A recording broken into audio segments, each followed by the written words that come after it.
Well, you may be aware there's a major celestial event on our way, and I'm with Andrew Lound, esteemed space expert. Tell us all about it.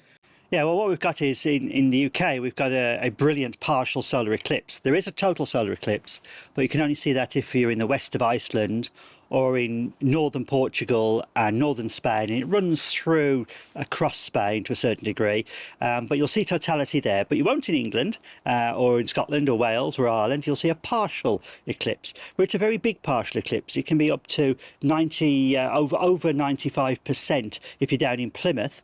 People should start getting out about 6 o'clock in the evening to get prepared for it, and then the eclipse begins. That's when the moon starts to go across the sun, sometime around about 6:10, with the maximum coverage in this country somewhere around 13 minutes past 7, 16 minutes past 7, depending where you are in the country.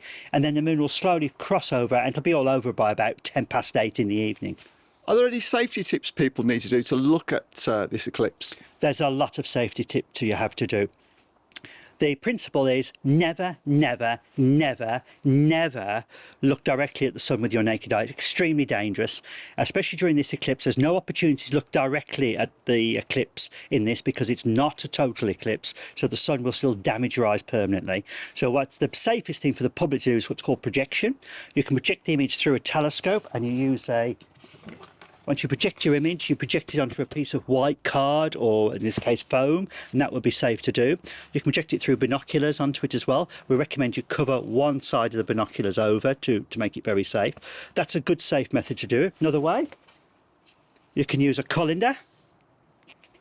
Use the colander so you can actually act as a pinhole camera, and that will project multiple images of the sun onto the card, and that will work just as well.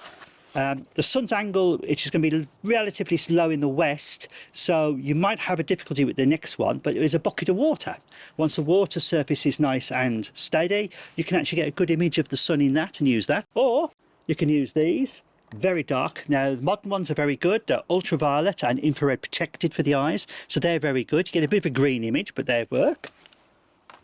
You could buy special solar protection glasses for eclipses. If you're going to buy these, buy them from a reputable dealer, a telescope supplier, people like that, so you don't get dodgy ones off the net.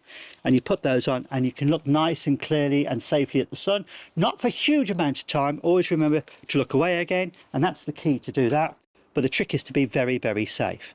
And as a bonus for everybody on August the 12th, once you finish the eclipse, get in, have something to eat, then go back out again, because all through the night will be the Perseid meteor shower. So you get 2 celestial events for the price of 1.